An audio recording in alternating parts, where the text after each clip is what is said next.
It was the night of September 18th, 1976, moving slowly toward the early hours of the next morning. Tehran was calm. Traffic had thinned, homes were quiet, and the sky above the city appeared clear. Nothing suggested that this night would later become one of the most discussed military UFO encounters in modern history.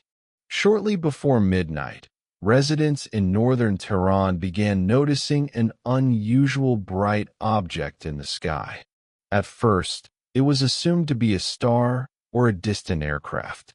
The light appeared steady, unusually intense, and positioned higher than normal air traffic.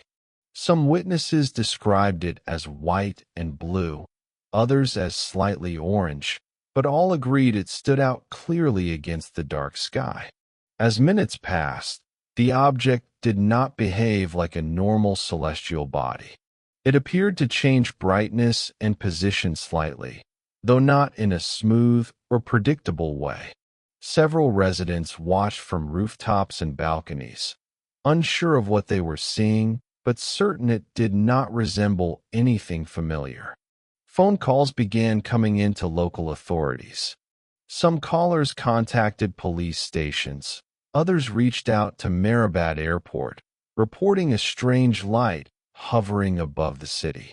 Air traffic controllers also observed the object visually and confirmed that it did not match any scheduled flight path. At this stage, there was no panic. The reports were treated cautiously, as unusual sightings were not unheard of. However, the number of independent calls continued to increase, all describing the same object in the same general area of the sky. Military authorities were notified as a routine precaution. The Iranian Air Force Command Center began monitoring the situation, collecting reports from ground observers and air traffic control. Radar systems were checked, but initial readings were inconclusive. The object remained visible, steady enough to be observed for an extended period, yet strange enough to raise concern. It was not moving rapidly, not descending, and not transmitting any known signal. For those watching from the ground, the light simply stayed there, silent and distant. By the early morning hours, what had begun as casual curiosity had quietly shifted into official attention, setting in motion decisions that would soon involve fighter jets, pilots, and detailed military reports. No one involved yet understood the significance of these first observations, but the sequence of events unfolding would soon move beyond civilian reports and into direct military engagement by dawn. As the reports continued to reach authorities, the situation slowly became more serious. Air traffic controllers at Mehrabad Airport maintained visual contact with the object and confirmed that it was not listed on any flight schedule. The light remained visible, steady, and unusually bright, positioned well above normal commercial airspace. Military command requested additional confirmation. Radar operators attempted to track the object, but results were inconsistent. At times, a return appeared briefly, then disappeared. This uncertainty increased concern rather than easing it, because known aircraft and weather phenomena typically produced stable radar signatures. Shortly after 1 a.m., the Iranian Air Force made the decision to investigate directly. An F-4 Phantom II fighter jet was prepared at Cherokee Air Base near Hamadan.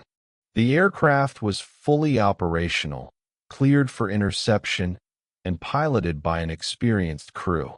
Once airborne, the jet headed toward Tehran, climbing steadily. The object was still visible ahead, brighter than most stars, and clearly distinguishable against the night sky. As the pilot approached the reported location, everything initially functioned normally. Communication with ground control was clear, and onboard instruments showed no abnormalities. Then, without warning, multiple systems failed at the same time. The pilot lost radio communication, navigation instruments went offline, and cockpit displays went dark. Recognizing the seriousness of a total systems failure, the pilot immediately aborted the approach and turned back toward base. As the jet increased distance from the object, the aircraft systems began functioning again. Radio contact was restored, instruments stabilized, and power returned without any manual reset. The pilot reported the incident to command, emphasizing that the failures occurred only during close proximity to the object. Military authorities evaluated the situation carefully. A mechanical malfunction was considered, but the simultaneous failure and sudden recovery of multiple independent systems raised doubts. Maintenance crews found no faults after inspection. Because the object remained visible and the first interception attempt had ended unexpectedly, command authorized a second launch. A different F-4 Phantom was prepared, this time with orders to approach more cautiously while maintaining constant communication. On the ground, observers continued to watch the light in the sky. It had not moved far, nor had it disappeared. The consistency of its presence made it clear that whatever it was, it had remained in the same area throughout the incident. With the second jet taxiing toward the runway, the event had now fully transitioned from a civilian sighting into a controlled military operation, documented in real time by pilots, radar operators, and command staff, all focused on a single unexplained object above Tehran. It was now clear that the object was not behaving like any known aircraft or celestial body. Ground observers continued to describe a light that shifted in intensity without following a fixed path. It did not blink like a plane, nor did it drift like a star. The longer it was observed, the more unusual its behavior appeared. Radar operators attempted again to acquire a stable track. Brief returns appeared on screens, matching the general location reported visually, then vanished seconds later. Weather conditions were checked and ruled out as a cause. There were no storms, no unusual atmospheric activity, and no known exercises in the area. The second F-4 Phantom lifted off and headed toward Tehran under direct command supervision. The pilot was instructed to maintain steady speed and provide continuous updates. From the cockpit, the object was immediately visible, appearing brighter and larger than expected. As the distance closed, the pilot reported that the object seemed to react, changing position in a way that suggested awareness rather than random movement. At approximately 25 miles out, onboard radar briefly locked onto the target. The return was strong but unstable. Seconds later, the radar contact dropped. Visual contact, however, remained clear. The pilot described the light as composed of multiple colors, including red, green, and blue, arranged in a pattern that changed as the object moved. As the jet moved closer, the pilot prepared for a standard weapons lock, following protocol. At the exact moment the weapons panel was activated, the system failed completely. Missile controls shut down, targeting displays went blank, and warning indicators lit the cockpit. Communication interference followed almost immediately. Despite the failures, the aircraft itself remained airborne and controllable. The pilot disengaged and altered course, increasing distance from the object. As before, systems gradually returned to normal once separation increased. Weapons controls reset without manual intervention. These events were reported in real time to command. Ground radar briefly detected a secondary contact near the main object before losing it again. The object itself remained airborne and illuminated, maintaining altitude while demonstrating controlled movement. By this point, the encounter had produced repeated system failures, multiple witness confirmations, and no conventional explanation. What had begun as a distant light was now interacting directly with military aircraft, forcing command to document each detail carefully as the situation continued to evolve. The incident was far from over that night entirely. Military command now treated the situation as an active, unidentified aerial event.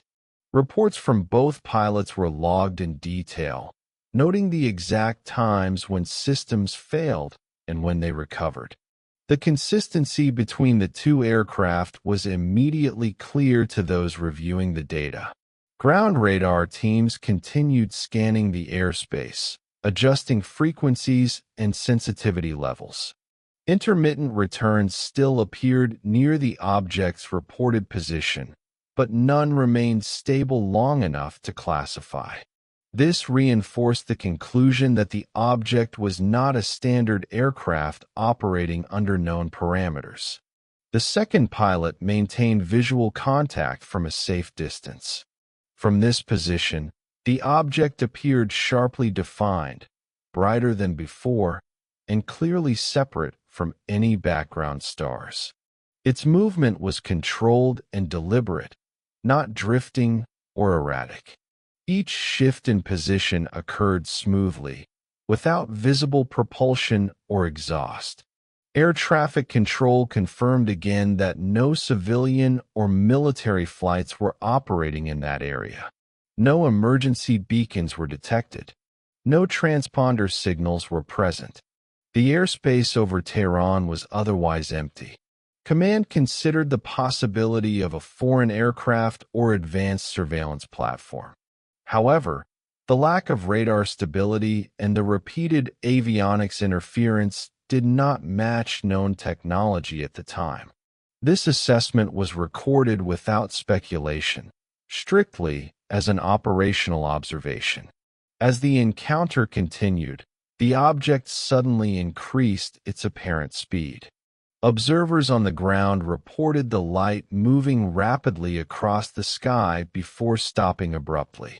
The second pilot confirmed this movement visually, stating that the acceleration exceeded that of conventional aircraft. No pursuit was ordered at this stage. Command prioritized aircraft safety, especially after two system failures.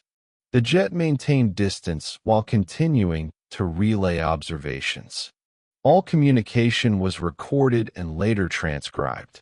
The object remained visible for several more minutes, holding altitude while changing position within a limited area. Its light intensity fluctuated slightly, but never dimmed completely. Eventually, it began moving away from Tehran, heading south before fading from view. With visual contact lost, military units remained on alert.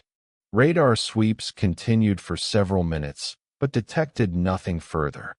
The jets were instructed to return to base. By the time the sky above Tehran returned to normal, the incident had produced multiple independent observations, technical anomalies, and official records. The focus now shifted from real-time response to documentation, analysis, and reporting, marking the transition from an active encounter to a formal military case under review. After the aircraft returned safely, attention shifted fully to documentation and verification. Both pilots were debriefed separately, following standard military procedure. Each account was recorded in detail, including times, distances, system behavior, and visual observations. When compared, the reports showed strong consistency, particularly regarding the moments when avionics and weapon systems failed. Ground personnel provided their own statements. Radar operators confirmed intermittent contacts that aligned with the pilot's descriptions, though no sustained lock was achieved. Air traffic controllers reiterated that no scheduled or unscheduled aircraft were present in the area during the incident.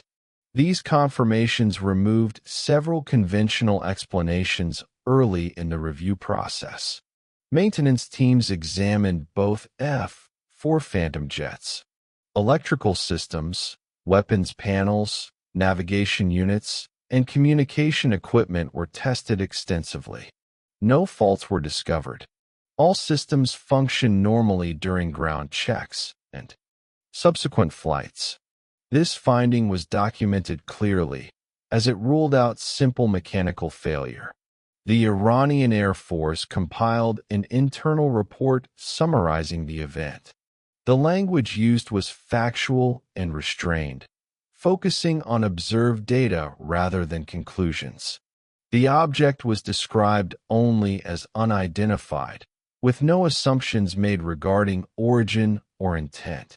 The report emphasized three key elements: visual confirmation by multiple observers, radar anomalies, and synchronized equipment failures linked to proximity. Due to Iran's close military relationship with the United States at the time, the incident was forwarded through intelligence channels. American defense analysts received summaries and supporting documentation. The event was treated as a matter of interest rather than public concern, and no media statement was issued. Within intelligence circles, the case stood out because it involved trained military personnel and technical interference, rather than civilian testimony alone. Analysts noted that the object demonstrated controlled movement and appeared to respond to interception attempts, though no hostile action was observed. For the public, the night passed quietly. Most residents who had seen the light returned to their routines the next day. No official announcement was made, and the event faded from immediate attention. Inside military and intelligence offices, however, the Tehran incident was not dismissed. It became a reference case, filed for future comparison, marked by unanswered questions and unusually strong documentation. The encounter had ended in the sky, but its record had only just begun, preserved in reports that would remain classified for years before quietly resurfacing decades later for renewed examination. It did not take long for the incident to move beyond Iranian military channels. Within weeks, summaries of the encounter were shared with United States intelligence agencies as part of routine defense cooperation. Analysts reviewed the Iranian reports alongside radar logs and pilot statements, treating the event as an unexplained aerial encounter rather than an intelligence failure. In Washington, the Defense Intelligence Agency produced an internal assessment. The document did not speculate on extraterrestrial origins. Instead, it focused on the technical aspects of the encounter.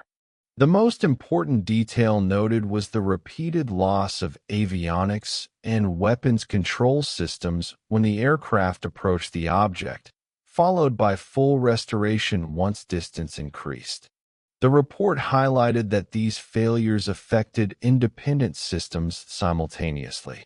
Communication, navigation, and weapons controls shut down together, which reduced the likelihood of isolated malfunction.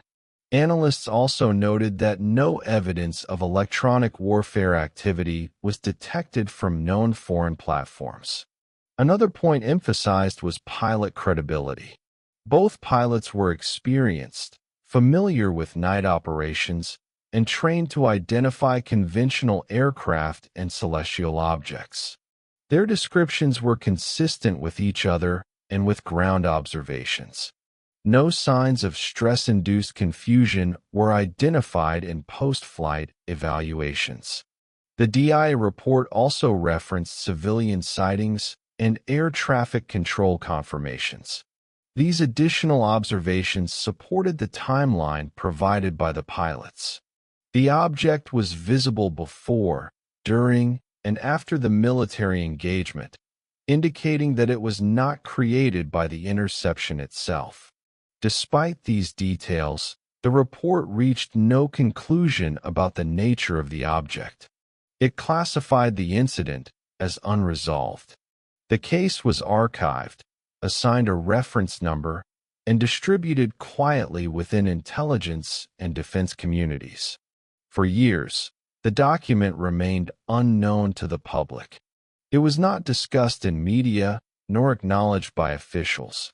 The Tehran incident existed only as a file, reviewed occasionally when analysts studied patterns in Unexplained. Aerial reports. What made this case different was not a single dramatic detail, but the combination of reliable witnesses, technical effects, and official restraint.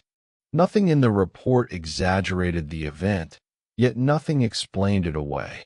The incident settled into silence, preserved in classified records, waiting for a time when those records would eventually surface and invite a new generation to examine what had happened in the skies over Tehran that night.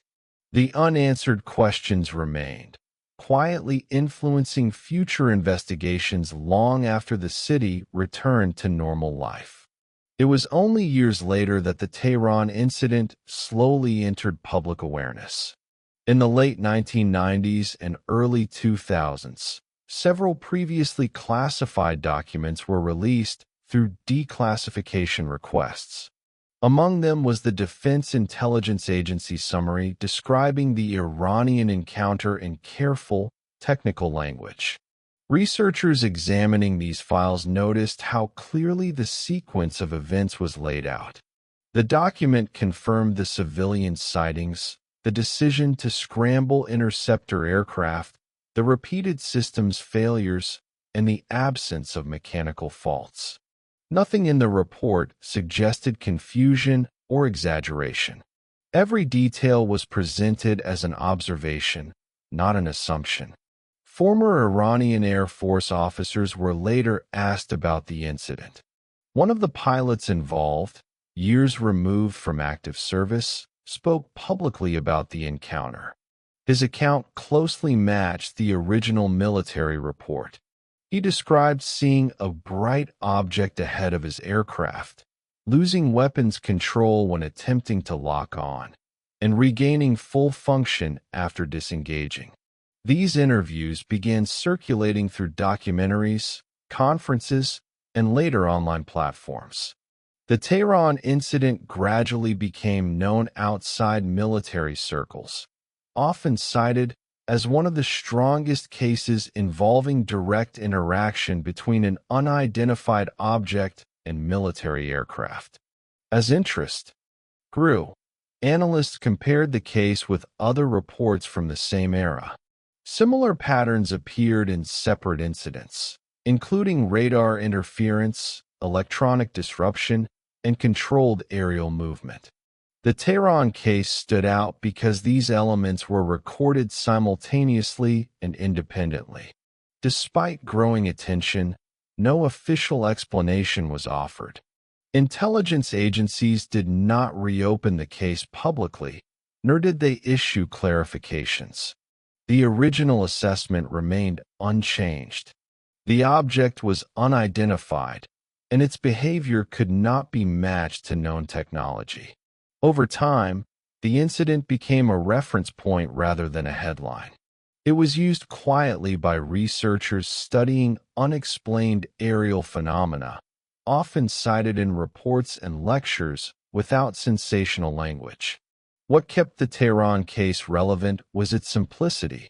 There were no dramatic claims, no photographs, and no conclusions. Only a clear chain of observations, recorded by professionals, preserved across decades. As more historical cases were re-examined, this quiet encounter over Tehran continued to raise the same unresolved question without ever demanding an answer. Its presence in official archives quietly reminds investigators that some encounters resist resolution, remaining documented facts rather than stories, and continuing to influence how modern aerial reports are evaluated by analysts worldwide today across multiple disciplines. As the Tehran case circulated among researchers, attention returned to one specific detail recorded during the second interception. Both military reports and later interviews mentioned that the primary object did not remain alone throughout the encounter. At one point, a secondary object was observed separating from it. According to the pilot's report, while maintaining visual contact at a safe distance, he saw a smaller, intensely bright object emerge from the main light. This secondary object appeared suddenly and moved rapidly away from the primary source. Its motion was smooth and controlled, not ballistic, and it did not resemble debris or a flare. Ground radar briefly detected an additional return consistent with this observation. The contact appeared at a lower altitude and moved toward the ground before disappearing.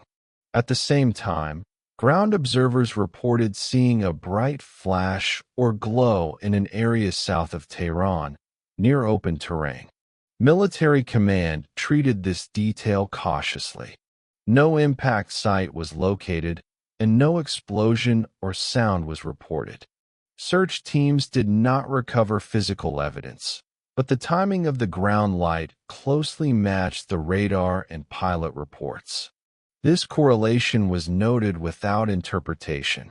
In later years, this portion of the incident became one of the most discussed aspects in documentaries and analytical reports. Some researchers suggested the smaller object could have been a probe or auxiliary device. Others proposed that it may have been an optical effect or radar artifact. No explanation was formally accepted. What strengthened this detail was its presence across independent sources. The pilot's description, radar data, and ground observations aligned within the same time frame. None of the accounts depended on later retelling or reconstruction. They were recorded during or immediately after the event. Despite this, official intelligence summaries avoided drawing conclusions. The DIA report acknowledged the secondary object only as an observed event. It neither dismissed nor expanded upon it. This restraint kept the focus on documentation rather than theory. Over time, public discussion of the Tehran incident often centered on this moment. It suggested behavior beyond passive observation, yet provided no direct evidence of intent. The object did not pursue the aircraft, nor did it interfere further after disengagement. As analysts revisited the case, this brief separation remained unexplained. It added complexity without clarity, reinforcing why the Tehran encounter resisted simple classification.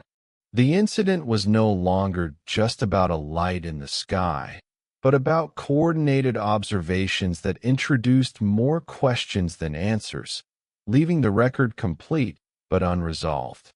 By this point, command focus shifted from interception to risk control. The second pilot was instructed to maintain distance and avoid further weapons engagement. The aircraft continued to circle while ground units tracked the area where the secondary object had been reported. No impact was found. Patrol units checked roads and open terrain near the reported ground light. Nothing unusual was discovered. No burns, no debris, and no reports of sound or vibration. This absence was recorded as carefully as the sightings themselves.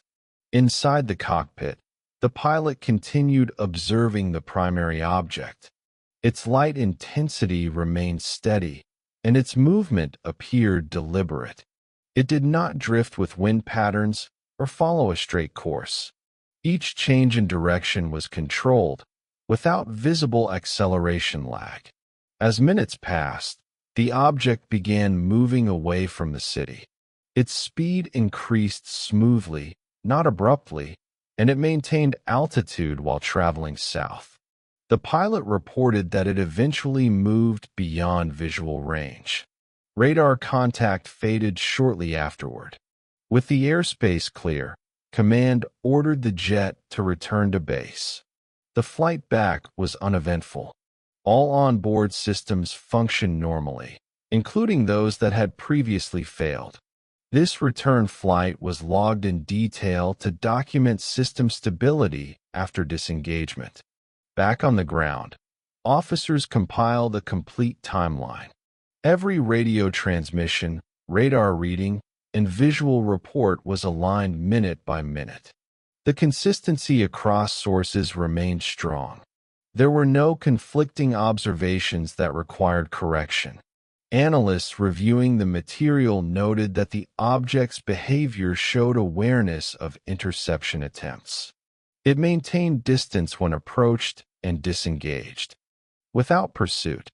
This was recorded as behavior, not intention. No defensive response was observed from the object. It did not emit signals, deploy countermeasures, or attempt to disable the aircraft beyond the temporary system failures already documented. This restraint was considered significant. By sunrise, the operation was officially concluded. Aircraft were secured. Personnel were instructed to remain available for further questioning, and the incident was classified for review. What remained was a complete operational record of an encounter that had followed procedure at every stage, yet ended without identification. The focus now shifted from response to long-term analysis, where the incident would remain unresolved but carefully preserved within military archives. It continued to serve as a benchmark case for later investigations, quietly influencing assessment methods and caution whenever similar aerial encounters were reported by trained personnel worldwide. In the days following the encounter, military analysts began reviewing the incident in a structured and methodical way. Every component of the event was separated into categories, including visual sightings, radar data, aircraft performance, and pilot decision-making. This process was designed to remove emotion and focus only on recorded facts. Radar logs from multiple facilities were examined. Operators confirmed that while stable tracking was never maintained, intermittent returns did appear at positions consistent with pilot reports. These returns did not match known aircraft profiles and could not be reproduced during later testing. The data was preserved without modification. Communication transcripts were also reviewed. Radio interference was documented during close proximity to the object, followed by immediate restoration once distance increased.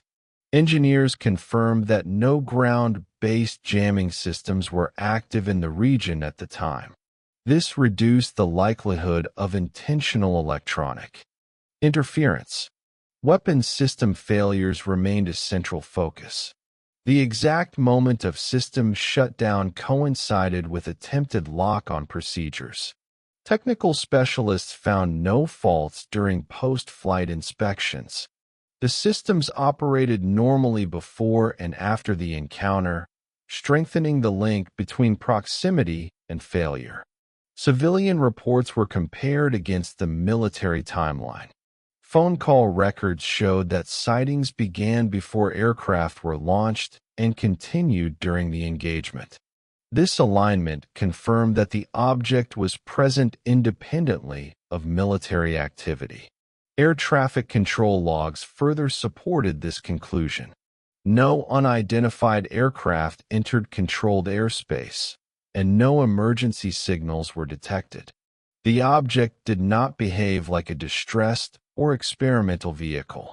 Despite the depth of analysis, no explanation emerged that accounted for every detail. Each potential theory explained some elements, but failed to address others.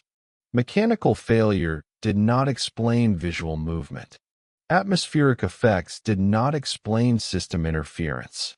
Known aircraft did not explain radar behavior. As a result, the incident was categorized as unresolved. It was not dismissed, but it was not actively pursued. The file was stored with other unexplained aerial cases, available for reference but closed to further investigation. This classification reflected caution rather than uncertainty. Analysts acknowledged the limits of available data and resisted speculation. What remained was a complete and carefully documented record of an encounter that met military reporting standards yet defied identification. The Tehran incident had moved from active operation to historical case study, defined by what was observed, recorded, and left unanswered. It was this unresolved status that later drew renewed attention to the incident. When intelligence archives were reviewed in the context of broader unidentified aerial reports, the Tehran encounter repeatedly appeared as a reference point. Analysts noted that it involved trained observers, multiple sensors, and contemporaneous documentation, a combination rarely present in a single case.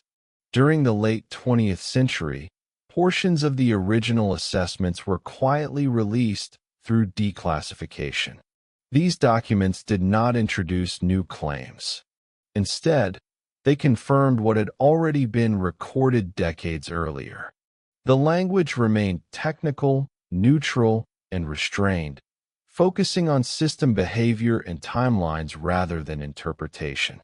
Researchers outside government circles began examining the material carefully. Independent analysts highlighted how the Iranian and American summaries matched despite being produced separately. The timelines aligned. The descriptions of equipment failure were consistent. No contradictions emerged that suggested later revision or exaggeration. As interest grew, the case was included in academic discussions about aerial anomaly reporting. It was often compared with other military encounters involving radar and visual confirmation.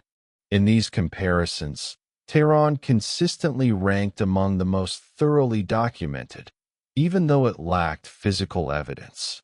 Public awareness expanded further with the rise of digital media. Articles, conference talks, and later online videos summarized the event for wider audiences. While presentation styles varied, the underlying facts remained largely unchanged.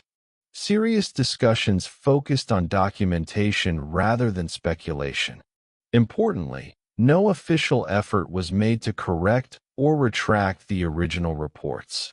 Military and intelligence agencies did not issue alternative explanations.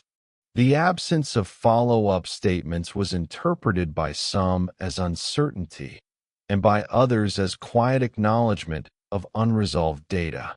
Skeptical perspectives were also included in these discussions. Some suggested that astronomical objects could account for early sightings, or that stress and coincidence might explain system issues. These views were examined against the documented sequence of failures and recoveries. What kept the case active was not a single dramatic claim, but its resistance to resolution. Each review ended in the same place, with confirmed observations and no comprehensive explanation. As a result, the Tehran incident continued to be cited in serious research as an example of how unexplained encounters can persist within official records without escalation, conclusion, or dismissal. It remains a case studied for method, restraint, and documentation, demonstrating how unanswered events can exist inside formal systems for decades without resolution, controversy, or closure ever emerging. By the time the Tehran incident became known outside specialist circles, its role had already shifted. It was no longer an active investigation, but a reference point used quietly by analysts studying aerial anomalies. The case was cited not because of speculation, but because it demonstrated how an encounter could be thoroughly documented and still remain unresolved. When pilots involved were interviewed years later, their accounts did not expand beyond the original reports. They described the same sequence of events, the same system failures, and the same visual observations. Their language remained controlled and technical, consistent with trained military personnel recalling a professional incident rather than a dramatic experience. This consistency became one of the case's strongest features. Time did not alter the core narrative. No new details were added to strengthen claims. No parts were removed to reduce uncertainty. The original documentation remained the foundation, and later commentary stayed within its boundaries. Modern researchers emphasize this restraint. Unlike many cases that grow through retelling, the Tehran incident remained stable.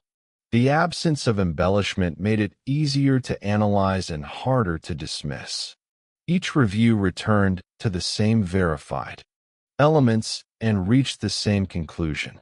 As digital archives expanded, the case was included in online databases dedicated to historical aerial encounters. These entries relied heavily on primary documents, presenting timelines, excerpts, and technical summaries. The focus was placed on what was recorded rather than what was assumed. Public discussion often asked why the case was never reopened. The answer appeared simple. There was no new evidence. The existing data neither proved nor disproved any explanation. Without additional information, reopening the investigation would only repeat earlier analysis. Within intelligence communities, the Tehran incident continued to serve a quiet purpose. It provided a benchmark for evaluating reports involving sensor interference, pilot testimony, and radar anomalies. Future cases were measured against it, not for similarity of appearance, but for quality of documentation. In this way, the incident's significance did not depend on resolution. Its value came from process, not outcome. It showed how disciplined reporting could preserve an unexplained event without distortion.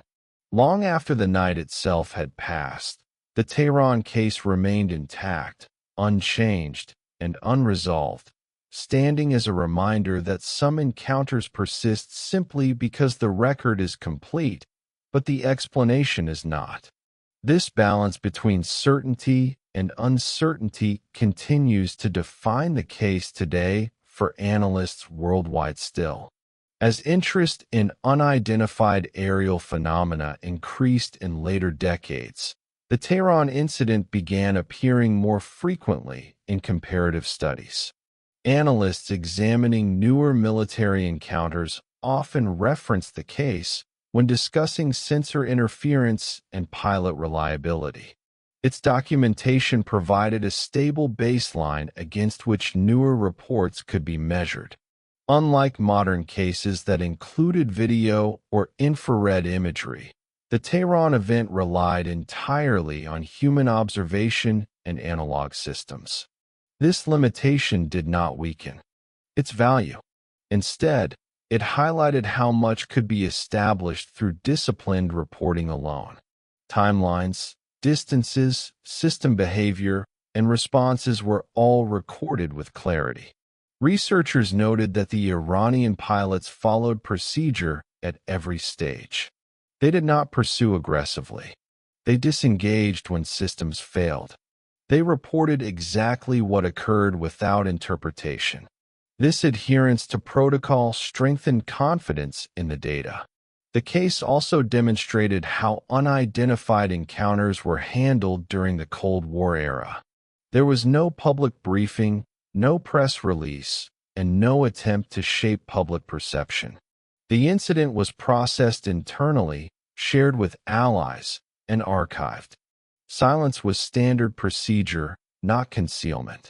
When intelligence files later became available, they showed no effort to suppress conclusions. The absence of explanation was documented openly.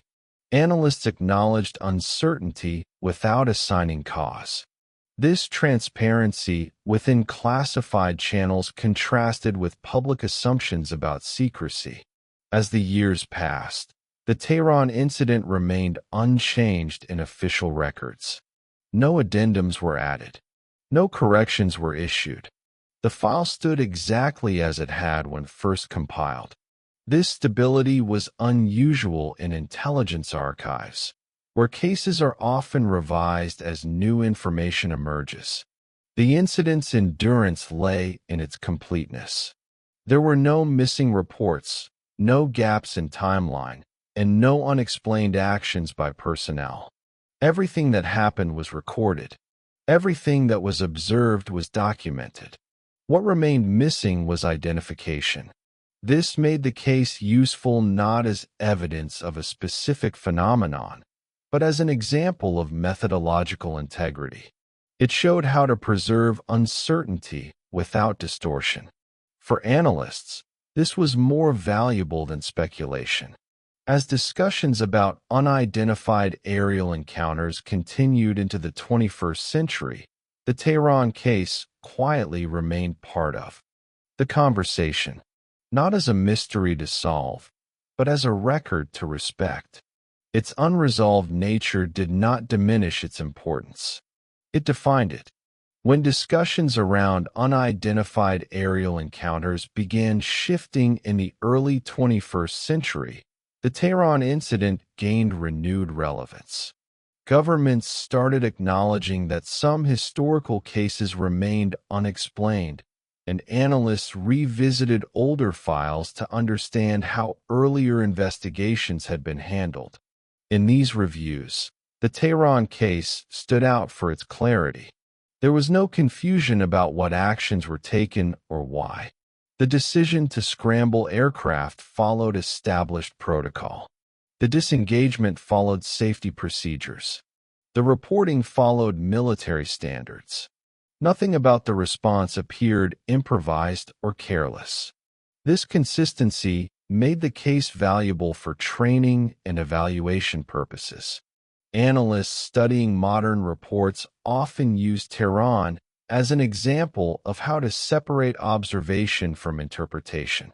The original reports did not attempt to define the object. They focused only on its behavior and effects. One recurring point of discussion was the temporary failure of multiple aircraft systems. In later years, experts compared this detail with advancements in electronic warfare. Even with modern technology, producing such effects without detection remains difficult. This comparison did not lead to conclusions, but it reinforced the uniqueness of the event. Another aspect that drew attention was timing. The object was visible before military involvement and remained present after disengagement. This sequence reduced the likelihood that the encounter was caused by the aircraft themselves. It also supported the conclusion that the event unfolded independently of military action. Public interest gradually increased as similar cases were acknowledged by other countries.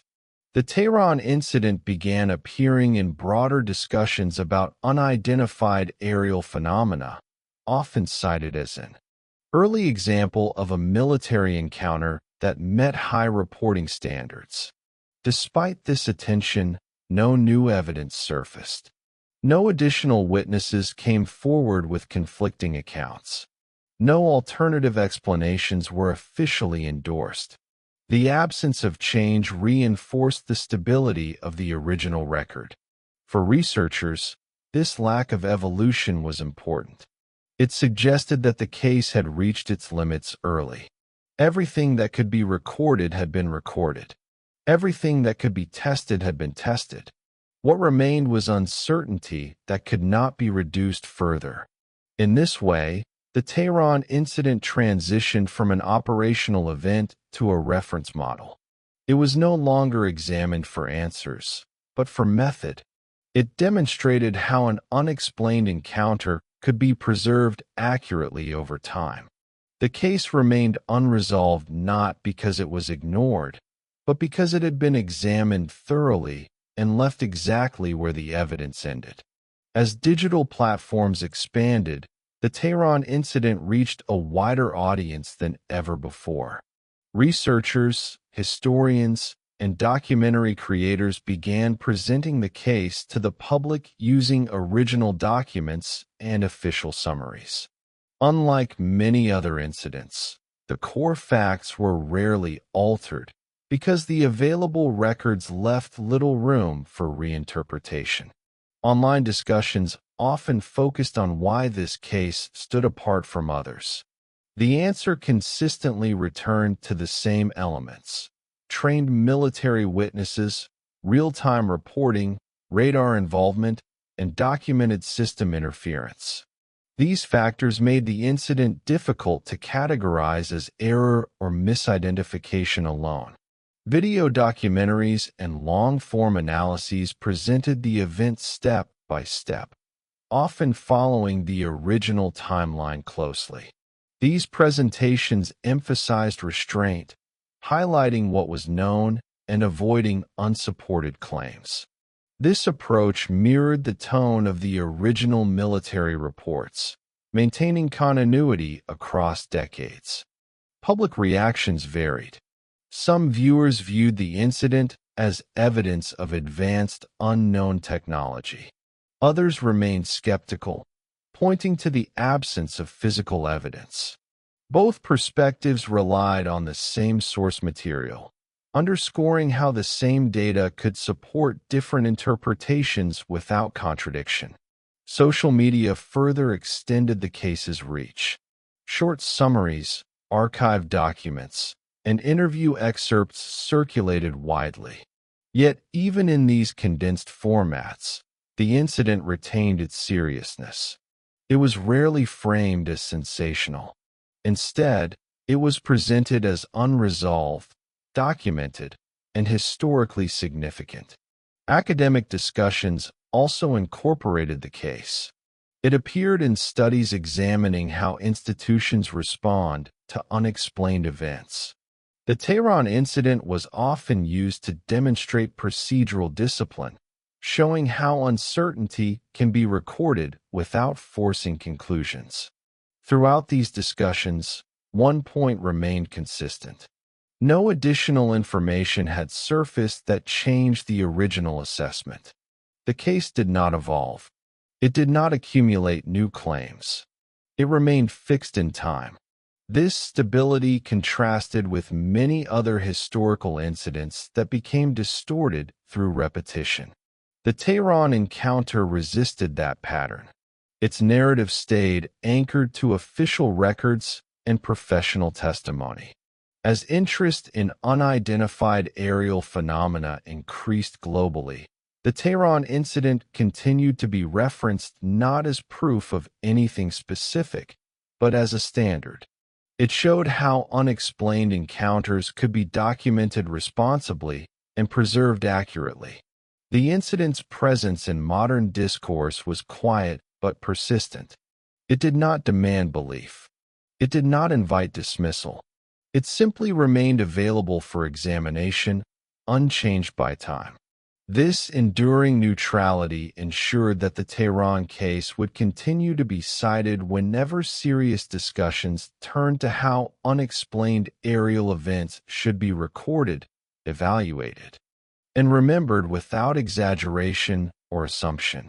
Over time, skeptical explanations were examined alongside the official record. Astronomical causes were considered first. Some suggested a bright planet or star could explain the initial sightings, especially given clear skies and public unfamiliarity with night objects. This idea addressed early observations but struggled to explain later events involving aircraft interaction. Engineers reviewed the possibility of mechanical failure. They noted that complex aircraft can experience faults, especially under stress. However, the simultaneous loss of communication, navigation, and weapons systems across two separate jets was difficult to attribute to coincidence. Post-flight inspections revealed no defects, and the failures did not recur under similar conditions. Electronic interference was also evaluated. Known jamming platforms, ground-based emitters, and foreign surveillance systems were reviewed. No operations matching the event were identified in the region. Analysts noted that effective jamming sufficient to disable multiple systems would likely be detected by monitoring equipment, yet no such signals were recorded. Psychological factors were addressed carefully. Stress, expectation, and misinterpretation can influence perception during night operations.